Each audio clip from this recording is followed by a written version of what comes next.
बहुत बड़ा फ़ैसला। आज जुमे का दिन है और जुमे के दिन अक्सर पाकिस्तान की सुप्रीम कोर्ट से बहुत बड़े बड़े फ़ैसले आते हैं। तो आज का फ़ैसला हुक्मरान इत्तेहाद के ख़िलाफ़ और पाकिस्तान तहरीक इंसाफ के हक़ में बहुत बड़ी उनकी कानूनी फ़तह है। और उस सियासी फ़तह के बाद जो पिछले कई महीनों से उनको मुख्तलिफ़ महाज़ों पर मिल रही थी, लेकिन एक कानूनी जंग जारी थी कई दिनों से, कई महीनों से, जिसका आज इख्तिताम हुआ है और उसमें PTI विक्ट्री उसको मिली है।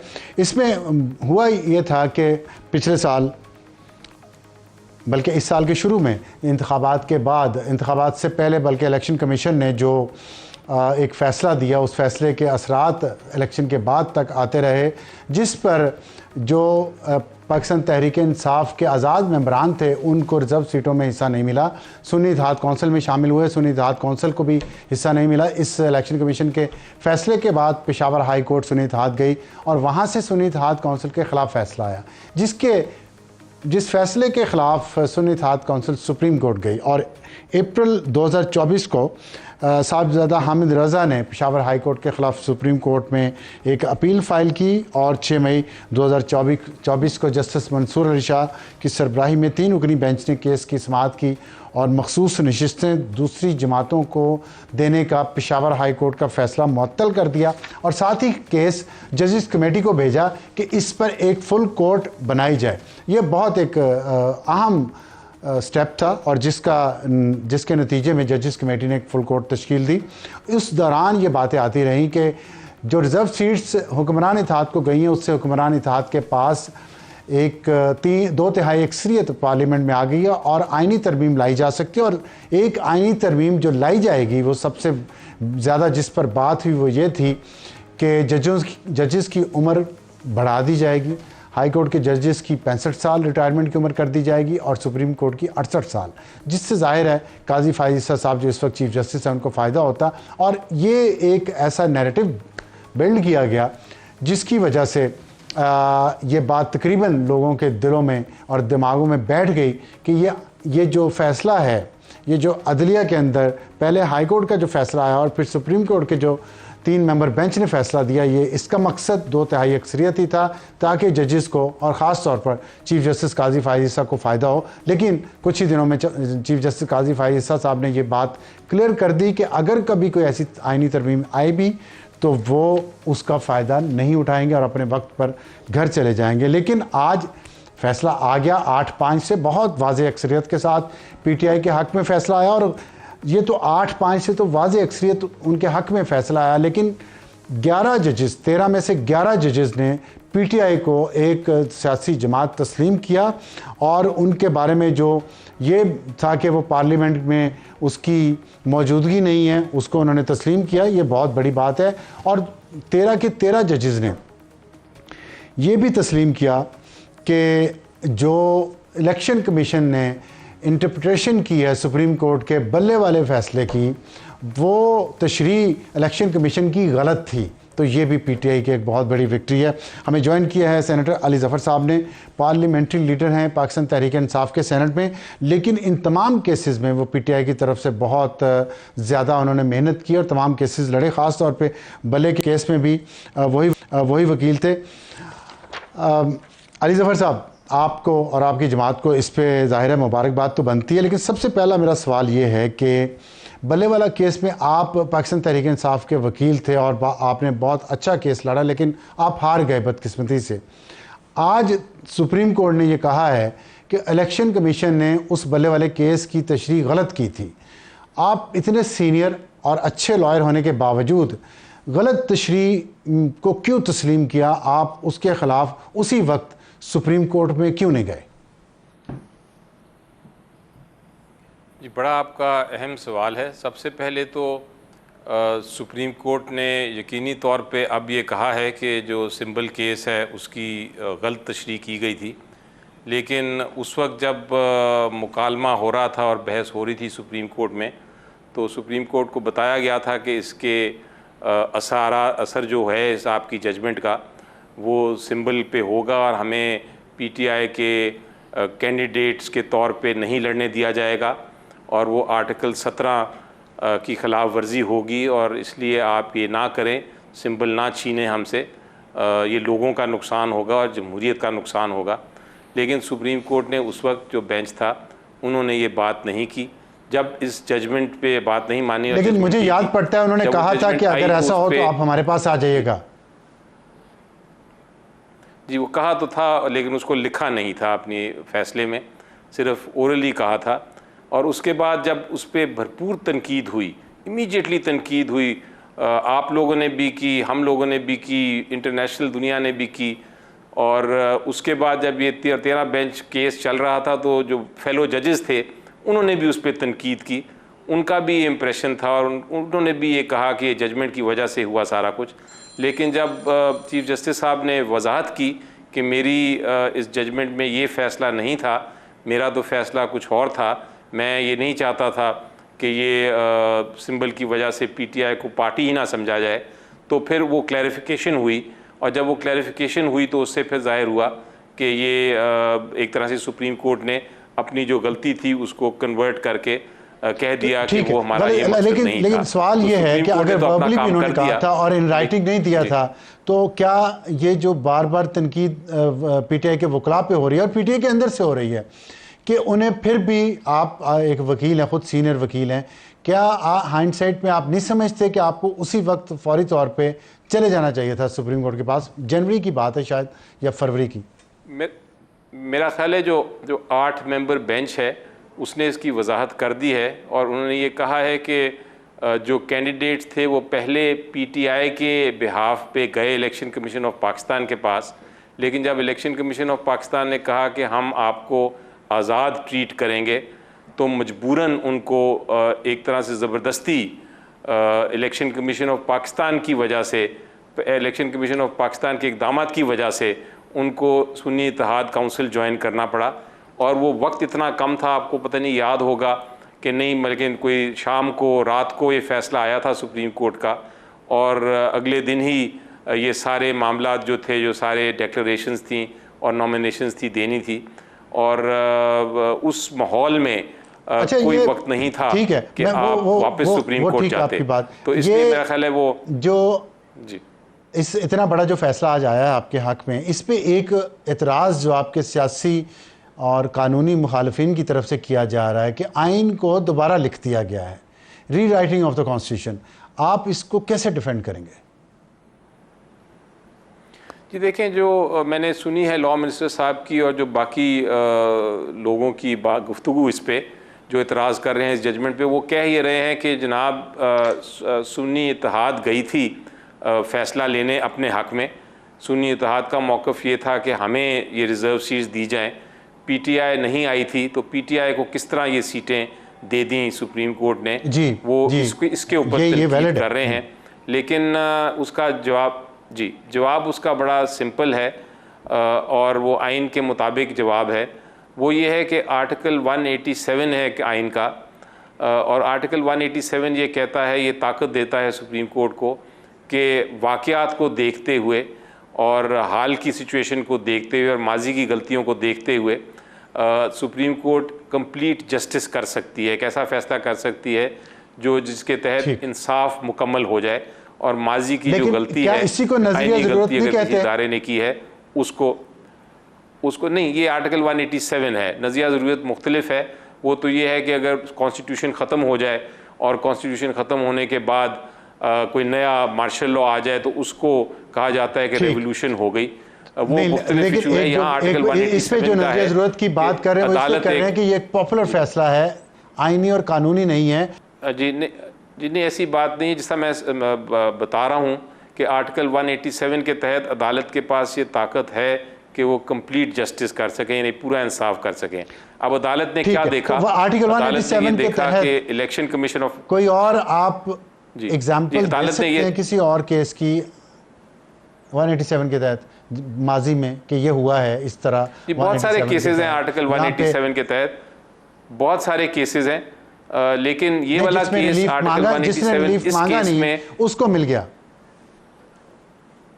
जी, इस केस में रिलीफ इसलिए देना पड़ा आर्टिकल 187 के तहत अदालत को कि अदालत ने ये देखा कि अदालती एक फ़ैसला जो सिंबल केस था उसकी गलत तशरीह करके इलेक्शन कमीशन ऑफ पाकिस्तान ने मजबूर किया कैंडिडेट्स, पीटीआई के कैंडिडेट्स को कि वो सुन्नी इत्तेहाद ज्वाइन करें, और अवाम ये जानती थी। अवाम ने अपना मैंडेट इस्तेमाल किया। अवाम ने ये कहा कि हम जो है वोट करेंगे पीटीआई के कैंडिडेट्स को। उसके बाद जब पीटीआई के कैंडिडेट्स आ गए, वो बेशक सुन्नी इत्तेहाद में आए लेकिन वो थे पीटीआई के कैंडिडेट्स, और उन्हें जब रिज़र्व सीट्स भी उनको नहीं मिली, और रिज़र्व सीट्स उन लोगों को दे दी गई जिनका कोई जायज़ इख्तियार नहीं था आइन के तहत। तो ये सारी चीज़ों को देखते हुए अदालत ने कहा कि हम इसमें केस में कंप्लीट जस्टिस करेंगे, हम पूरा इंसाफ करेंगे, और हम जो अवाम का मैंडेट है उसके साथ इंसाफ करते हुए इलेक्शन कमीशन ने जो गलत धांधली की उसको नफ़ी करते हुए हम ये पीटीआई को दे देंगे। लेकिन जो तो एक एतराज़ इस पे किया जा रहा है आपके मुखालिफिन की तरफ हालात थे, वो ये है कि जिस पीटीआई ने तो रिलीफ मांगा ही नहीं था, तो पीटीआई को रिलीफ कहाँ से मिल गया, कैसे मिल गया? इसकी कोई माजी में कोई मिसाल कोई देंगे कि जहाँ रिलीफ मांगने को गया नहीं है, किसी को पटिशनर नहीं है लेकिन उसको रिलीफ मिल गया, इसकी कोई मिसाल माजी से? जी देखिए, इसकी मिसालें काफ़ी सारी हैं, लेकिन ये मुनफरिद हालात थे। ऐसी कोई मिसाल आपको नहीं मिलेगी यकीनी तौर पे। ये पहला केस था इस किस्म का, क्योंकि ऐसे से पहले कभी रिज़र्व सीट्स का मामला आया ही नहीं। तो ऐसी मिसाल आपको नहीं मिलेगी कि रिज़र्व सीट्स किसी को दे दी गई हों। लेकिन ऐसा हुआ भी कभी नहीं कि किसी भी इलेक्शन कमीशन ऑफ पाकिस्तान ने रिज़र्व सीट्स उन लोगों को दे दी हों जो आइन के मुताबिक जो अपनी ठीक है। लेकिन एक बात आपसे पूछना चाहता हूँ, क्योंकि आप बहुत सीनियर लॉयर हैं, कि इस केस की हेयरिंग के दौरान बार बार ये बात आई कि पीटीआई इसमें क्यों नहीं पार्टी बनती। तो उस दौरान भी पीटीआई ने क्यों नहीं फैसला किया कि वो पार्टी बन जाए? कोई वकील उनकी तरफ से पेश नहीं हुआ, किसी ने उनकी तरफ से केस आर्ग्यू नहीं किया। सारे वकला ये कह रहे थे कि सुन्नी इत्तेहाद काउंसिल को सीटें दी जाएं, तो पीटीआई की कोई बात नहीं कर रहा था। फिर भी पीटीआई का मौक़िफ़ इतने सारे जजेस ने कैसे तस्लीम कर लिया? किस बुनियाद पे, या कुछ और भी था? जी, मेरी नज़र में आप ये दुरुस्त फरमा रहे हैं कि पीटीआई तो वहाँ नहीं थी और पीटीआई ने इस्तदा नहीं की। लेकिन आपको जब ये हेयरिंग हो रही थी तो आपको याद है कि जज साहिबान अज़ खुद बार बार जिक्र करते रहे कि हम ये फ़ैसला करना चाहते हैं किसी पॉलिटिकल पार्टी को मद्देनज़र रखते हुए नहीं, हम ये फ़ैसला करना चाहते हैं कि अवाम ने वोट किसको दिया था, और हम ये अपनी आंखें बंद नहीं कर सकते। जो वाक़यात हुए उनको हम भी जानते हैं, और सब ने देखा, सुना और समझा, और हम उस समझ बूझ के मुताबिक हम ये अवाम का जो मैंडेट है उसको ज़ाया नहीं कर सकते टेक्निकलिटी पे कि ये पीटीआई नहीं आई या पीटीआई ने इस्तदा नहीं की। हम ये टेक्निकल केस नहीं है, ये एक जमहूरियत का केस है, ये आइन में लोगों ने जो मैंडेट दिया उनका केस है, और ये उन औरतों का केस है और उन माइनॉरिटी के लोगों का केस है जिनका हक बनता है कि वो किसी पॉलिटिकल पार्टी को रिप्रेजेंट करें। तो हम उसको उस एंगल से देखेंगे और टेक्निकलिटी छोड़ देंगे। तो मेरा ख्याल है ये एक मुनफरिद हालात का केस था, और अगर आप वो शॉर्ट ऑर्डर पढ़ें। ठीक है। सुन्नी इत्तेहाद काउंसिल जो है अब वो पार्लियामेंटी जमात नहीं रही, क्योंकि उनके तो सारे मेंबरान जो 41 हैं उनकी तो लिस्ट भी नथी कर दी है सुप्रीम कोर्ट ने अपने डिसीजन में, जिनके बारे में इलेक्शन कमीशन फैसला करेगा कि अगर वो पीटीआई में जाना चाहते हैं, हल्फिया बयान देते हैं। तो अब जो सुन्नी इत्तेहाद काउंसिल है वो पार्लियामेंटी जमात तो नहीं रही ना कानूनी तौर पे? जी, इसके बाद पार्लियामेंट्री जमात तो नहीं रहेगी, और यकीनी तौर पे जो लोग पीटीआई को ज्वाइन कर जाएंगे वो फिर पीटीआई को एक तरह से पार्लियामेंट्री जमात वापस बना दिया है। मेरी नज़र में पीटीआई वैसे भी अब आप क्या समझते हैं कि इलेक्शन कमीशन इस स्टेज पे भी, क्योंकि इलेक्शन कमीशन ने भी एक स्टेटमेंट जारी की है और उन्होंने कहा है कि उन्होंने इस फैसले की मुखालफत की है, तो क्या आपके ख्याल में अभी इस वक्त इलेक्शन कमीशन के पास कुछ ऐसे ट्रिक्स हैं कि आपके इस रास्ते में मज़ीद रुकावटें वो खड़ी कर सकते हैं? आपको ऐसा कोई ख़तरा महसूस हो रहा है इतने वाज़े फैसले के बावजूद? मेरा ख्याल है कि सुप्रीम कोर्ट ऑफ पाकिस्तान को ये ख़दशा था, जो मेजॉरिटी ने जो जजमेंट लिखी है उसमें जो 8-9 नुकात डाले हैं, उनको ये पता था कि हो सकता है इलेक्शन कमीशन ऑफ पाकिस्तान इस जजमेंट की इम्प्लीमेंटेशन में कोई मुदाखलत करे या कोई कदगन डाले। तो उसके लिए उन्होंने बड़ा क्लियरिटी से कह दिया है कि क्या तरीक़ेकार होगा, किस तरह लोग पहले इजाज़त लेंगे पीटीआई से और उसके बाद एक अपनी डिक्लेरेशंस और फॉर्म्स डालेंगे। तो आप समझते हैं कि इलेक्शन कमीशन का तो अब रोल कोई रहा नहीं इसमें, अब वो 41 जो है वो पीटीआई के ही मेंबरान के सफर होंगे? जी बिल्कुल, कोई इसमें शक नहीं छोड़ा अदालत ने। ठीक है, आखिरी सवाल मैं आपसे ये पूछना चाहता हूँ, सियासी है। जी जी, उमर अयूब साहब और हामिद रजा साहब ने चीफ इलेक्शन कमिश्नर और 4 अरकान के इस्तीफे का मुतालबा किया है। अब इस फैसले के बाद आप समझते हैं ये जस्टिफाइड है? यकीनी तौर पे जस्टिफाइड है जी। उसकी वजह मैं आपको बताता हूँ। जब मैं ये बहस कर रहा था इलेक्शन कमीशन ऑफ पाकिस्तान के सामने ये केस, तो मैंने उनको कहा था कि आप इतनी गैर आइनी हरकत ना करें कि रिज़र्व सीट्स जो किस पार्टी की नहीं बनती, आप उनको उठा के दे देते हैं। आपका काम है फ्री एंड फेयर इलेक्शन करना, और आप अगर एक जमात के ख़िलाफ़ एक्शन लेंगे और दूसरी जमातों को फेवर करेंगे तो आपका जो एक रोल है आइन में, जो ज़िम्मेदारी है, उसकी नफ़ी होगी और आपके ख़िलाफ़ एक्शन भी हो सकता है। लेकिन उस वक्त इलेक्शन कमीशन ऑफ पाकिस्तान अपने जोर में था, उन्होंने नहीं माना। मेरी नज़र में अब चूँकि सुप्रीम कोर्ट ने स्टैम्प कर दिया है। जी देखें, बड़ा फ़र्क। इलेक्शन कमीशन ऑफ पाकिस्तान एक आइनी अदारा है जिसका फ़र्ज़ है कि वो फ्री एंड फेयर इलेक्शन करे, और उनका आइन में फ़र्ज़ है कि वो किसी पॉलिटिकल पार्टी के ख़िलाफ़ या किसी पॉलिटिकल पार्टी के फेवर में फ़ैसला ना करे, वो अपना आज़ाद आइन के मुताबिक फ़ैसला करे। ये रोल उनका है, और अगर वो उसकी नफ़ी करते हैं तो फिर उनके ख़िलाफ़ एक्शन हो सकता है, क्योंकि वो अपनी आइनी ज़िम्मेदारी नहीं निभा रहे। जहाँ तक हाई कोर्ट और सुप्रीम कोर्ट के जजेस का है, उन्होंने तो फ़ैसला करना होता है कि ये जो फ़ैसला किया है ये दुरुस्त है कि गलत है। इसलिए उनका ये काम फ्री एंड फेयर इलेक्शन कराने का नहीं है। फ्री एंड फेयर इलेक्शन कराने की ज़िम्मेदारी जो है वो सिर्फ़ और सिर्फ इलेक्शन कमीशन ऑफ पाकिस्तान की है, और अगर वो ज़िम्मेदारी में नाकाम होते हैं, बल्कि नज़र आ जाता है कि वो किसी पॉलिटिकल पार्टी को फेवर कर रहे हैं और किसी के अगेंस्ट जा रहे हैं, तो फिर उनके ख़िलाफ़ एक्शन हो सकता है। शुक्रिया अली ज़फ़र साहब हमसे बात करने का। प्रोग्राम जारी रखते हैं। हमें ज्वाइन किया है फवाद चौधरी साहब ने, जो पाकिस्तान तहरीक इंसाफ के वफाकी वज़ीर भी रह चुके हैं, सीनियर लीडरान में से रह चुके हैं, सेक्रेटरी इंफॉर्मेशन, वज़ीर इत्तलात। लेकिन आजकल वो पाकिस्तान, उनका दिल पाकिस्तान तहरीक इंसाफ के साथ है, दिमाग भी है, लेकिन वो ख़ुद पाकिस्तान तहरीक इंसाफ उनके साथ है या नहीं है, और जो आज फ़ैसला आया है, इन तमाम चीज़ों पर बात करेंगे। फवाद साहब, बहुत शुक्रिया आप तशरीफ़ ले आए। इतने दिनों से हम आपको इनवाइट कर रहे थे। नहीं, मैं असल में बस केसेस ही इतने हैं, तो हम लाहौर, मुल्तान, इधर उधर थे, तो मैंने कहा जो ही इस्लामाबाद आएंगे। अच्छा, मैं आपसे आपके कुछ इंटरव्यूज़ अभी टीवी चैनल्स पे मुख्तलिफ पे चले, मैं वो सुन रहा था, तो मुझे एक चीज़ महसूस हुई।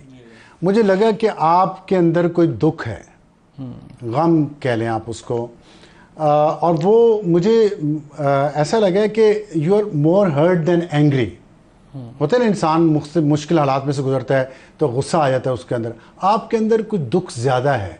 मैं ये जानना चाहता हूँ, और हमारे ज़ाहिर है देखने वाले भी जानना चाहते हैं, आपका ये दुख ज़ाती जो है या जो सियासी है इस मुल्क के साथ जो हो रहा है, जो हालात है हमारे, उसको शेयर करेंगे कि ज़ाती दुख कितना है, सियासी दुख कितना है, माशरती दुख कितना? नहीं, जाहिर है जी, कोई देखिए, हमारा तो प्रॉब्लम है ना, हमारा ना बाहर तो हमारा साइकिल भी नहीं है अपना, हमारा तो सब कुछ ही पाकिस्तान के साथ है। पाकिस्तान में जो है वो हमारी उम्र बीती है और अगली उम्र भी यही बीतनी है, और जो कुछ हुआ है पाकिस्तान में, जिस तरह की बर्बरियत, फस्तायत जो आपने यहाँ पे देखी है, आप भी यहाँ पे ही रहे हैं, आप बाहर नहीं चले गए, और वो और हमारे साथ भी जो हुआ वो भी आपको पता ही है, जैसे हुआ मामला हुआ, तो जाहिर है इसका दुख भी बहुत है और फिक्र भी बहुत है कि आगे कैसे चलेगा मामला, और कैसे हम इस तो सोचा आपने आगे कैसे चलेगा इस दुख को?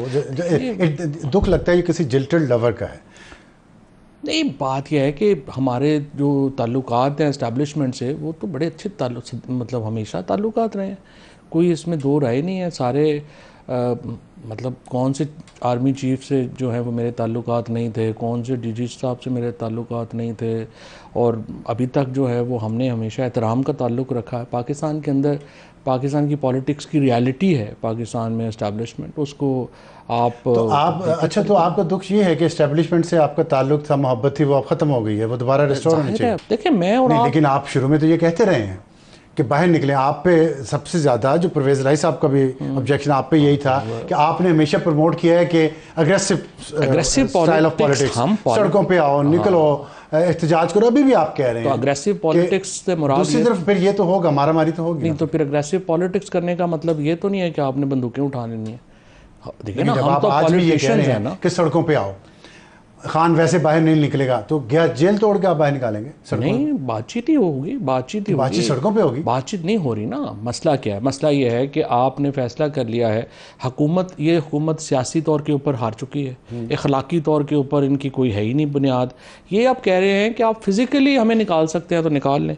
अब आपने एक तहरीक का एक आप समझिए कि एक आपने बैकअप तो बनाना है। तो आपने बातचीत कब होगी? अगर हुकूमत ये कह रही तो हमें फिजिकली निकाल सकते हो तो निकाल लो। आज जो फैसला आया है इसमें पीटीआई की सीटें बढ़ गई, पीटीआई की 109 हो गई हैं और सिंगल लार्जेस्ट पार्टी बन गई है पार्लियामेंट में। नहीं, ये 92 प्लस हो गई ना, 15 114 हो गई और प्लस एक वो क्यू वाला जो गलती उधर जबरदस्ती है इन्होंने धकेला था, थोड़ा सा फिगर वेरी करता है, कोई कहीं से ले रहा है, कोई कहीं से। लेकिन बहरहाल ये बात तय है कि सिंगल लार्जेस्ट पार्टी पीटीआई बन गई है। तो क्या अब आपके ख्याल में पीटीआई को, आप पीटीआई में हैं वैसे? बिल्कुल, क्यों नहीं। तो आपकी जमात जो है वो पार्लियामेंट के जरिए कोई तब्दीली लाने की कोशिश करेगी? अदम एतमाद या लेकिन अब इसके बाद सबसे इंपॉर्टेंट क्या है? नंबर गेम, क्योंकि पार्लियामेंट में तो नंबर चलने हैं और वो फॉर्म 45 और 47 के जो इश्यूज हैं, आप तो देखें ना, वहाँ 50 जो हैं वो इस वक्त पटिशंस हैं, एडवांस स्टेज के ऊपर है। अगर वो 50 में से 35 डिसाइड हो गए हुकूमत के खिलाफ, ठीक है, पाकिस्तान में है, लेकिन अगर जज को तो गैर जानबदार होना चाहिए। तो जज गैर जानबदार ही तो चाहिए। पीटीआई के हक में फैसले करने के लिए सिर्फ एक काम चाहिए, जज गैर जानबदार हो। तो मुझे बात ये और प्रेशर ना लें। बात ये हो रही थी नंबर गेम्स की। आप ये कहना चाह रहे हैं कि पहले आपने ये जो केस जीता है इससे पोजीशन मजबूत हुई है पार्लियामेंट्री पार्टी की, अब ट्राइब्यूनल्स के फैसलों का इंतजार करेंगे? 100%, क्योंकि जाली है ना। देखिए ना, ट्राइब्यूनल्स में क्या, आप हर एक को पता है कि नून लीग तो 18 सीटें जीती है टोटल, सारा फॉर्म 47 के ऊपर लाके शहबाज शरीफ को मुसल्लत कर दिया। तो आप जब ये फैसले होंगे, इस वक्त आप देखिए सारी कैंपेन्स किन जजेस के खिलाफ हैं जो ट्राइब्यूनल के केसेस सुन रहे हैं। ये बड़ा अहम नुकता है। मैं एक छोटा सा ब्रेक ले लूँ, ब्रेक के बाद वापस आते हैं तो यहीं से बात शुरू करेंगे। बड़ी विक्ट्री आज पीटीआई के लिए। कानूनी जंग उन्होंने जीती है, सियासी जंग भी पहले वो जीत चुके हैं और दूसरी जंग जो अभी है वो ट्राइब्यूनल्स में है। 31 पिटिशन्स वहाँ पे नेशनल असम्बली की और 22 पंजाब असम्बली की फाइल हुई हैं। उनमें से अगर कुछ का फैसला भी पीटीआई के हक में आता है, 15 का भी, तो नंबर गेम जो है वो बहुत बदल जाएगी। और इस पर हम बात करें फवाद चौधरी से, तो नंबर पे मैं डिफरेंस है मेरा मुझे जो पता चल रहा है कि वो 55 के करीब है।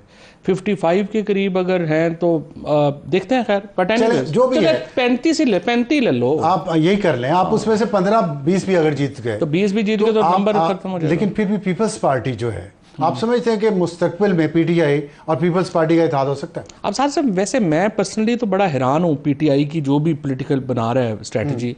देखिए ना, पीपल्स पार्टी को उतना ही नुकसान हुआ है इन इलेक्शंस में जितना पीटीआई को हुआ है। क्यों? पीटीआई नंबर 1 पार्टी थी और पीपल्स पार्टी नंबर 2 सबसे बड़ी पार्टी थी इस पार्लियामेंट में। उन्होंने 1 सदारत और 2 गवर्नरियां लेने के लिए बिलावल भुट्टो को मेन लीडर ऑफ अपोजिशन नहीं बनने दिया। अगर आज वो फॉर्म 47 पे ना आते तो इसका मतलब था कि पीपल्स पार्टी पीटीआई हुकूमत बनाती और अपोजिशन जो थी वो बिलावल कर रहे होते। नून लीग तो आउट हो गई थी इलेक्शन। बिलावल ने तो परसों खान साहब के खिलाफ बयान दिए। तो मैं कह रहा हूँ ना, वो अपोजिशन करते ना। फॉर्म 47 की अगर सपोर्ट ना करते आसफ जरदारी और बिलावल भुट्टो, तो आज मेन अपोजिशन पार्टी पाकिस्तान की कौन होती? पीपल्स पार्टी होती। सो पीटीआई हुकूमत बना रही होती और हुकूमत चलाना आसान नहीं था। अच्छा, एक बात आप इस्टेब्लिशमेंट की जस्ट एज अ पॉलिटिकल उसके ठीक है, तो आपकी राय है, मैं एहतराम करता हूँ। आपने अभी बार बार बात की इस्टेब्लिशमेंट की कि आप बहुत करीब रहे हैं। आज के फैसले के बाद आप समझते हैं कि अगले आने वाले दिन पीटीआई के लिए बहुत बेहतर होंगे या ये टसल जारी रहेगी? अभी नहीं, कोई पाकिस्तान के लिए बेहतर नहीं है। देखें ना, आप समझते हैं बेहतरी नहीं आएगी? बिल्कुल भी नहीं। जब तक मायूसी क्यों है? मुल्क ही नॉर्मल नहीं है। पाकिस्तान की पूरी सोसाइटी को आप दीवार से लगा देंगे और कोई सोल्यूशन ही नहीं देंगे, क्या होगा? यही होगा फिर जो सियासी जमातों ने नहीं देना। सियासी जमातों ने देना है। आप खुद कह रहे हैं एंगेजमेंट होनी चाहिए, मैं तो कह रहा हूं नेगोशिएट होना चाहिए, तमाम सियासी जमातों को ग्रैंड पॉलिटिकल डायलॉग होना चाहिए। ठीक है, वो उसके लिए आपके खान साहब नहीं मान रहे? नहीं, क्यों नहीं खान साहब मान रहे? खान साहब को आप खान साहब ने मानना है। पहले तो आपने जो ताकतवर लोग हैं, आप इद्दत के केस बनाए, इस कदर वाहियात किस्म की जो है वो आप बैठा के प्राइम मिनिस्टर को, फर्स्ट लेडी को इस किस्म की वाहियात वहाँ पे जिरे करवाएं और उसके बाद आप इज्जत करने को तैयार नहीं। आपका ख्याल अगर इज्जत केस वापस हो जाए तो खान साहब आ जाएंगे? आई थिंक दिस कैन, एक ये कंडीशन है? नहीं, कंडीशन नहीं है। मैं तो नहीं खान साहब से मिला हूँ, बट मेरा देखिए सबसे पहले माहौल बनाना होता है। अगर मेरे और आपके दरमियान इतनी तलखियाँ हैं कि आप मेरी शक्ल नहीं देखना चाहते अफसार साहब, तो देखिए हम क्या बातचीत करेंगे। अच्छा, ये आपने तलखियों की बात की, तलखियां तो कम करनी ठीक है, ये बात सही है आपकी, तलखियां दोनों तरफ नहीं, एक्चुअली दोनों तरफ को भी छोड़ दें। मैं कहता हूँ पॉलिटिकल पार्टीज की भी आपस में तलखियां कम होनी नहीं, ये बहुत अच्छी बात आप कर रहे हैं, लेकिन आपकी अपनी जमात के अंदर इतनी तलखियां हैं, आपके जमाती साथियों से इतनी रहती हैं। पॉलिटिकल पार्टीज में तो होती है ना, नून लीग के अंदर ग्रुप नहीं है, नहीं है, उन्होंने आपकी मेंबरशिप मतलब कर दी? नहीं, सब तो चलती रहती है। रऊफ हसन साहब उस दिन दिखा रहे थे टीवी पे। देखिए बात यह है, मेरा तो सच्ची बात है, इन लोगों को तो मैं इतना जानता भी नहीं हूँ। आप हमें तो ये लोग तो इसलिए सारे लोग आ गए कि हमें मार कुट के फारिग कर दिया गया, तो आप भी जेलों में डाल दिया गया। जब आप 2002 में आए परवेज मुशर्रफ के दौर में, मैं मुशर्रफ साहब के दौर में तो कभी नहीं आया। नहीं, आप उस वक्त आए हैं ना? मैं तो कभी नहीं आया, मैं तो बाद में जब मुशर्रफ साहब रिटायर हो गए थे उसमें 2008 में हुए ना, उससे पहले लाइमलाइट में तो आप आ चुके थे। नहीं, बिल्कुल भी नहीं, मैं कब आया था? बिल्कुल थे आप। नहीं अफसार साहब, वैसे जनाब नाल दोस्ती सी, वैसे लाइमलाइट में मेरे लिए तो लाइमलाइट नहीं, चले आपसे दोस्ती इतनी पुरानी हो गई। हाँ, ये भी हो सकता है, लेकिन गैप तो एक आया ना जिसमें आपने अपनी जगह बनाई। दूसरों का भी हक है कि अगर आप लोग पीछे हट जाते हैं, जैसे आप हटे और उस पर आप जो भी है, कुछ लोग तो अभी भी नहीं हटे ना, उनको भी हटाए जाने की कोशिश है। आप पे एतराज ये है आपकी जमात का? फर्क है ना। मसलन जो अभी जो लोग हैं, जो सारे आपको नजर आ रहे हैं, उनके साथ तो वही नहीं हुआ ना। यही बात वो आपके बारे में कहते हैं। नहीं, कैसे कहते हैं? मतलब आप भी यहीं इसलिए मैं बताता हूँ कैसे कहते हैं। आप जैसे कह रहे हैं ना कि वो भी एस्टैब्लिशमेंट की गेम को कर रहे होंगे, नहीं कर रहे होंगे। आपके बारे में ये कहा जाता है। आपको 9 जुलाई 2024 को इस्लामाबाद हाई कोर्ट ने 2 हफ्तों के लिए आपका नाम पासपोर्ट कंट्रोल लिस्ट से निकाल दिया। आप कह रहे हैं बाहर मेरे पास साइकिल भी नहीं है, तो कहाँ जाना? तो मैं तो सीपैक मीटिंग में जा रहा हूँ, मेरा टिकट भी उन्होंने भेजा है। बीजिंग में कॉन्फ्रेंस है, मैंने वहां पे लिखा था, वो आपके बंदे ने पढ़ के ना बताया आपको। ये तो गवर्नमेंट की, चाइनीज गवर्नमेंट की दावत है, 2 दिन की कॉन्फ्रेंस। और लोगों की दावतें आती हैं, नाम नहीं उनके निकलते। आपका निकला है, परवेज लाई का निकला? नहीं, पूरी दुनिया और आप परवेज लाई को सपोर्ट कर रहे हैं, शायद महमूद कुरैशी को सपोर्ट कर रहे हैं कि ये लोग इस जमात को आगे ले जा सकते हैं। इसलिए आप पे इल्जाम आ रहा है ये उन लोगों की तरफ से जिनके बारे में लोगों के शकूक हैं कि क्या कह सकते हैं हम, ऑल द एस्टैब्लिशमेंट्स मैन। देखिए बात यह है कि पाकिस्तान में जो भी लोग पॉलिटिक्स करते रहे, चाहे वो नवाज शरीफ हैं, चाहे वो बेनज़ीर भुट्टो थी, या वो इमरान खान हैं, या जो हम लोग हैं, हम लोगों की पॉलिटिक्स 3 महीने पुरानी तो नहीं है ना। सही है, जाहिर है हम एक बहुत तवील अरसे से पॉलिटिक्स कर रहे हैं, जनरेशन से। तो पाकिस्तान में आप मेन्यू में ऐसी चीज़ें उठा रहे हैं ना। पाकिस्तान में एस्टैब्लिशमेंट का रोल है 1952 से, इसलिए हमारे ताल्लुकात हैं, सब लोगों के ताल्लुकात हैं। तो अब जो ताल्लुकात ख़राब हुए हैं अगर, तो वो मेरे तो नहीं हुए खाली। पीर पगाड़ा से ज़्यादा करीब कौन होंगे एस्टैब्लिशमेंट के? शेख रशीद से ज़्यादा करीब कौन होंगे एस्टैब्लिशमेंट के? शाह महमूद कुरैशी साहब से ज़्यादा कौन होगा एस्टैब्लिशमेंट के? चौधरी परवेज़ इलाही से ज़्यादा कौन होगा एस्टैब्लिशमेंट के? सो एक पूरी टुकड़ा था जो कि अब नहीं रहा। उनको बेहतर पता होगा कि हम यूटिलिटी नहीं रही, फारिग कर दिया। जिस तरह आप कह रहे हैं, लोग चले जाते हैं, नए लोग आ जाते हैं। ये तज़दीक अमेज़ नहीं, यूटिलिटी नहीं रही, फारिग कर दिया ना, इसलिए नहीं। तो इसलिए तो सियासी जमातों को कहा जाता है ना कि आप अपनी फंक्शनिंग बेहतर करें, देखें अपनी परफॉर्मेंस बेहतर करें, कैपेबिलिटी बेहतर करें। कैसे बैकग्राउंड है, कैसे लड़ते रहेंगे तो कैसे? नहीं, उसकी एक वजह है। मैं आपको बताऊं, 52-53 से पाकिस्तान था एक सिक्योरिटी स्टेट। पहले वो अपना कोरियन वॉर शुरू हो गई, फिर वियतनाम वॉर शुरू हो गई, फिर अफगान वॉर शुरू हो गई। पहली दफ़ा पाकिस्तान के अंदर अब आपको अपने इकॉनमी अपने पाँव पे खड़ी होनी है। पाकिस्तान को नॉर्मल कंट्री अब बनना ही बनना है। ये पॉलिटिकल पार्टीज और एस्टैब्लिशमेंट, ये आपकी विशफुल थिंकिंग है या उसकी वजह है? मैं आपको बता रहा हूँ। आप ये देखें, जैसा आपने कहा, हम तो 100 साल से इलेक्शन लड़ रहे हैं, कभी सोचा ही नहीं था कि औरतों से अलहदा वोट मांगने पड़ने हैं। जो बच्चे क्रिकेट खेल रहे हैं बाहर, वो अलहदा अपनी मर्जी से वो कहेंगे हमने अब्बा जी आपने वोट देनी है, दे दें, हम अपनी वोट खुद देंगे। पॉइंट मेरा सिर्फ पॉइंट, ये जो पाकिस्तान किनशिप से इंडिविजुअलिज्म की तरफ चला गया है, और दूसरा इस इलाके में वॉर खत्म हो गई है। अब आपने पाकिस्तान को एक नॉर्मल मुल्क बनाना है। पाकिस्तान की पॉलिटिकल पार्टीज को इख्तियार बढ़ाना पड़ेगा। जब उससे पहले तो हमें ज़रूरत ही नहीं ना पड़ी, बाहर से पैसे आ जाते थे। हम ठीक, आप 90 तक उठा के देख लें, हर इंडिकेटर में हम इंडिया से आ गए हैं। ठीक है, लेकिन जो इस वक्त सूरत हाल है, जो आपने भी कहा कि अभी मुझे अब हालात बेहतर होते नहीं लग रहे। ये तो पर्सनल तलखियां हैं ना। नहीं, मैं पर्सनल आपकी ज़ाती उसकी पार्टी की बात नहीं कर रहा। जो 2 ग्रुप्स हैं इस वक्त, जो 2 पावर सेंटर्स हैं, एक तरफ PTI है, एक तरफ हुक्मरान इत्तेहाद है, ये समझ जाएंगे आपके ख्याल में ये बात? और समझनी पड़ेगी ना, पैसे नहीं, कॉमन ग्राउंड क्यों नहीं है? पैसे नहीं है ना, तो पैसे नहीं तो कॉमन ग्राउंड किधर है? कॉमन ग्राउंड मजबूरी बनाती है ना। कहाँ इससे ज्यादा क्या मजबूरी होगी? देखिए मैं आपकी इससे ज्यादा मजबूरी क्या? पहली बात तो ये है कि मैं तो आपकी बात से एग्री कर रहा हूँ कि तलखियाँ ज़्यादा है, लेकिन मैं आपसे ये कह रहा हूँ कि हमारे पास दो ऑप्शंस हैं, या तो हम तलखियाँ रख लें और मुल्क डुबो दें, या हम तलखियाँ कम कर लें और मुल्क को नॉर्मलाइज कर लें। आप इतने ऑप्टिमिस्टिक क्यों है कि बन जाएगी? इसलिए कि ये इकोनॉमिक रियलिटी और सोशल होता क्या है, अब सिर्फ हमेशा सोशल चेंज पहले आती है, पॉलिटिकल चेंज उसको फॉलो करती है। जिस तरह से इंडस्ट्रियल रेवोल्यूशन आया था ना, तो एक पूरा यूरोप जो है वो किनशिप से इंडिविजुअलिज्म की तरफ चला गया। पाकिस्तान के अंदर जो इस वक्त ये नून लीग क्यों राउट हुई है, मरियम नवाज जब वोट को इज्जत दो के ऊपर थी, तो क्यों मरियम नवाज के लीडर थी ना वो, अगर मरियम नवाज 6 महीने और उसके ऊपर रख लेती, वो ले दे गई थी, लेकिन उन्होंने अनफॉर्चुनेटली अपना नैरेटिव खो दिया, वो दूसरी तरफ चली गई। अब उसके नतीजे में क्या हुआ है कि नून लीग राउट हो गई है। अब नून लीग में एवरेज जो आपका लीडर है वो 75 साल का है, वोटर एवरेज 18 साल। आपको अल्टीमेटली पाकिस्तान को नॉर्मलाइज अगर करना है तो कॉन्स्टिट्यूशन को प्रिवेल कराना पड़ेगा। आप कहना चाहते हैं कि एस्टेब्लिशमेंट ही कदम पीछे लेके जाएगी, इमरान खान को भी लेके जाना पड़ेगा।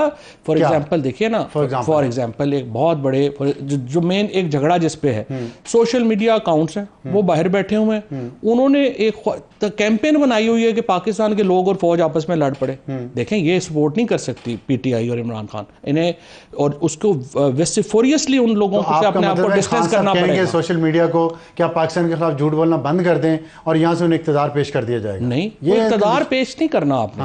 आप पाकिस्तान के इख्तियार को पाकिस्तान के अवाम पे छोड़ दें।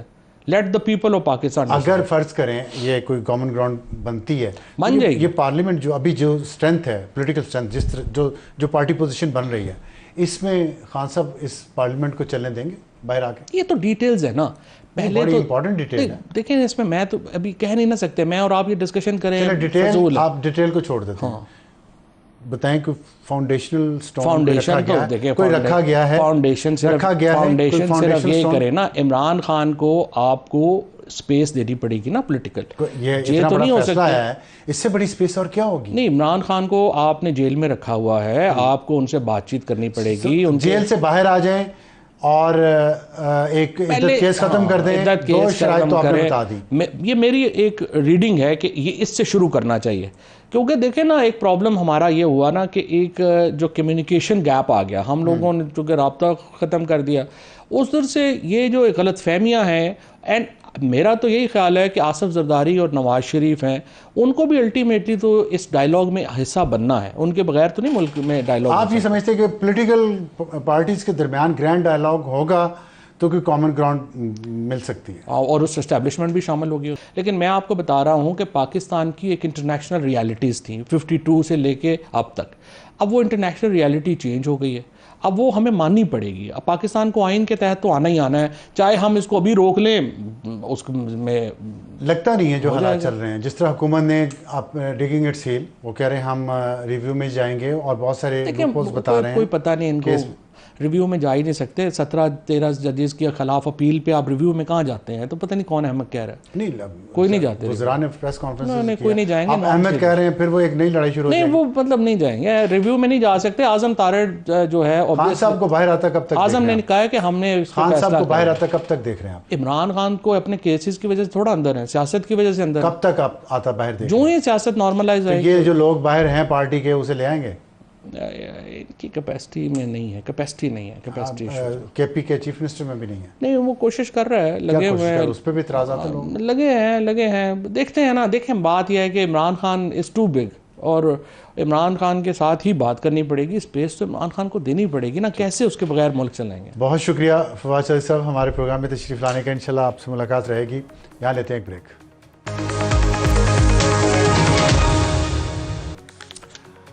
आज का बहुत अहम फैसला सुप्रीम कोर्ट का, और इसके असरात पाकिस्तान की आने वाली सियासत पे क्या होंगे, इस पर हम थोड़ी सी बात करेंगे अपने इस एडिटोरियल में। और जो इस वक्त तक सूरत हाल सामने आई है उसमें पीटीआई की नशिस्तें इस वक्त कौमी असम्बली में सबसे ज़्यादा हो चुकी हैं, और वो सबसे ज़्यादा नशिस्तें रखने वाली पार्टी, सियासी पार्टी बन चुकी है। और अगर ट्राइब्यूनल्स में उनके जितने भी केसेस हैं जिस पे ज़ाहिर नंबर वेरी कर रहा है। बाज़ लोग, हमारे रिसर्च के मुताबिक 31 हैं नेशनल असम्बली की और 22 हैं प्रोविंशियल असम्बली पंजाब की। तो अगर 31 में वो 15 भी जीते हैं तो वो उनके पास इतनी सीटें आ जाएंगी कि वो दूसरे इत्तेहादी जमातें जैसा कि जमीयत उलमा इस्लाम हैं या और छोटी जमातें हैं और हो सकते हैं MQM भी, उनको मिलाकर एक मज़ीद मेजॉरिटी पार्टी बनने की कोशिश करें और सेंटर में हुकूमत लेने की कोशिश करें। क्योंकि PTI का इस वक्त तक जो मकसद है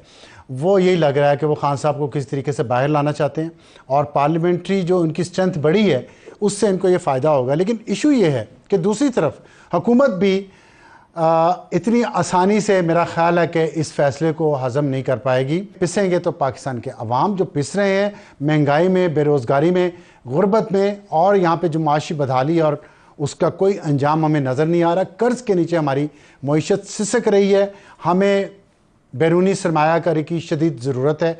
जो मुकामी सरमायाकार है उसका कॉन्फिडेंस बहाल करने की ज़रूरत है। लेकिन ये सब कुछ नहीं हो पा रहा क्योंकि बेयकीनी इतनी है, अदम इस्तेहकाम इतना है कि सारे मसाइल हल होने का नाम नहीं ले रहे। इसलिए आज के सुप्रीम कोर्ट के इस फैसले के बाद स्टॉक मार्केट अचानक क्रैश कर गई क्योंकि अदम इस्तेहकाम पड़ गया कि अगर PTI इक़्तिदार में आई तो क्या होगा।